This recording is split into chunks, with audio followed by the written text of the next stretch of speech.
आंबेडकर साहेबांच्या भूमिकेचं एका अर्थानं मी स्वागत करेन, पण श्रीमंत मराठा असो किंवा गरीब मराठा असो हे सगळे एक आहेत. शरद पवारांच्या राष्ट्रवादीतला मराठा असो किंवा अजित पवारांच्या पक्षातला मराठा असो हे एक आहेत. आणि हे जर 14-15% मताला एवढे घाबरत असतील तर आमच्याकडे 50-60% मतांची वोट बँक आहे. ती फक्त झोपलेली आहे, तिला आम्ही जाग करायचा प्रयत्न करतोय. यामध्ये माझा बळी गेला तरी चालेल, आमच्या सर्व कार्यकर्त्यांचा बळी गेला तरी चालेल, आमचा जीव गेला तरी चालेल, पण आमची ओबीसी वोट बँक ज्या दिवशी जाग होईल ना, ह्यांना एखाद्या गावचा सरपंच सुद्धा आम्ही होऊ देणार नाही. माझा सुद्धा सक्रिय सहभाग असणार आहे जरांगेच्या आंदोलनाला कसं प्रत्युत्तर देणार? 2 प्रश्न आहेत. हे बघा, कोण कोण विजयसिंह पंडित माझा सुद्धा सक्रिय सहभाग. मला काल परवापासून लोक म्हणतात त्याला पापड्या म्हणतात. तो पापड्या आमदार तो कुठे गेलाय? मुंबई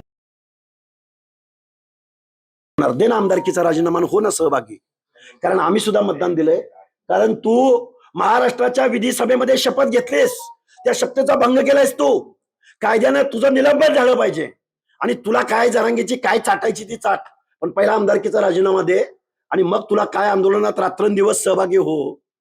तू आता त्याला जाऊ द्या, पर्सनल बोलण्यात काही एवढा पॉईंट नाही, असे कितीतरी येतात जातात. दुसऱ्या प्रश्नात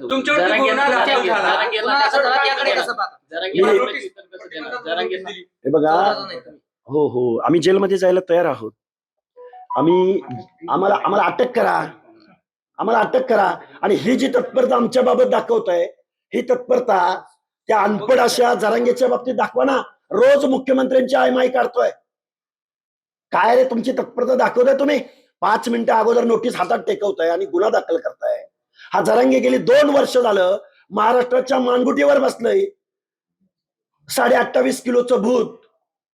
आणि गृह विभाग, हजारोचं पोलीस प्रशिक्षित विभाग महाराष्ट्राची कायदा सुव्यवस्था बिघडवतोय. सामान्य माणसाला वेठीस धरतोय. जीव घेणे हल्ले होत आहेत, घर प्रॉपर्टी जाळल्या जात आहेत. आणि तुम्ही त्याला आजपर्यंत एकदाही अटक झाल्याचं मी ऐकलं नाही. म्हणजे जरांगे नावाच्या खोचट माणसाला एक न्याय आणि आमच्यासारख्या कायदा पाळणाऱ्या माणसाला वेगळा न्याय.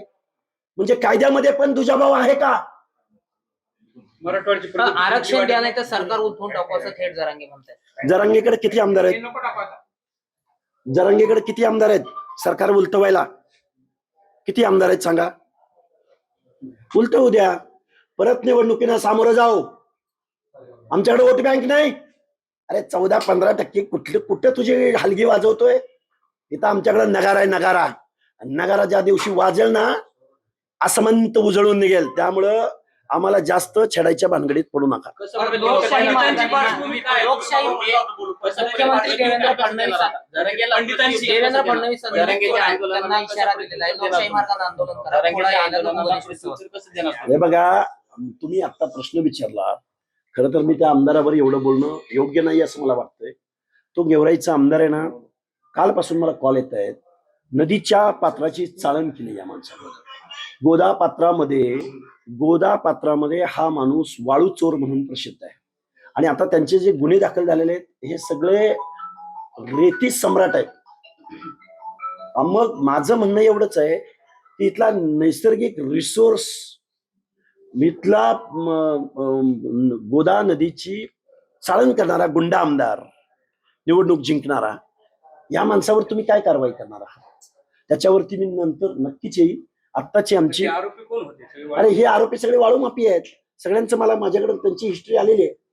त्यामुळं एक माणूस ओबीसी आरक्षणासंदर्भातली भूमिका घेऊन जातोय, त्याला तुम्ही नोटीस देताय.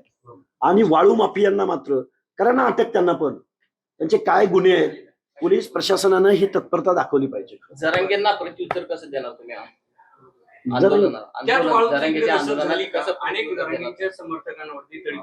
हे बघा, जरांगेंच्या अनेक भोवतालच्या कार्यकर्त्यावरती हद्दपारी वगैरे अनेक गुन्हे दाखल झालेले, जेलामध्ये पण गेलेले आहेत ही माणसं.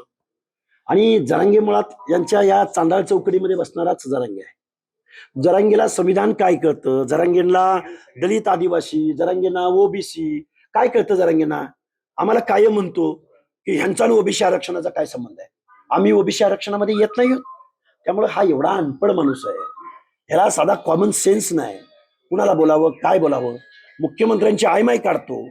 ज्या मुख्यमंत्र्यांच्या मांडीला लावून अजितदादा पवार आणि त्यांचा पक्ष बसतो, त्याच अजितदादा पवारांचे आमदार मुख्यमंत्र्यांना शिव्या देणाऱ्या जरांगेच्या आंदोलनात सक्रिय सहभाग नोंदवण्याची भाषा करतात मुख्यमंत्री महोदय आवरा यांना. हे कोण पापड्या आमदार आहे ना, मुख्यमंत्री महोदय याची पहिल्यांदा आमदारकी रद्द करा आणि काय त्याला आंदोलनात सहभागी व्हायचं ते होऊ द्या. स्वतःला छत्रपती अहो, जरांगेच्या आंदोलनाला गेल्या 2 वर्षापासून गेवराई मधूनच या वाळू सम्राटांनी त्यांना रसद पुरवली. त्यामुळं आम्ही इथं येऊन त्यांच्या आंदोलनाला चॅलेंज केलं. तेव्हापासून त्यांच्या मनामध्ये आमच्याबद्दल आकस दुजाभाव होता. आमच्यावरती हल्ले करण्याचे प्रयत्न केले. पुण्यामध्ये माझ्यावर जो हल्ला झाला होता त्या हल्ल्यातला मुख्य आरोपी सुद्धा यांचाच कार्यकर्ता आहे, याच परिसरामधला कार्यकर्ता.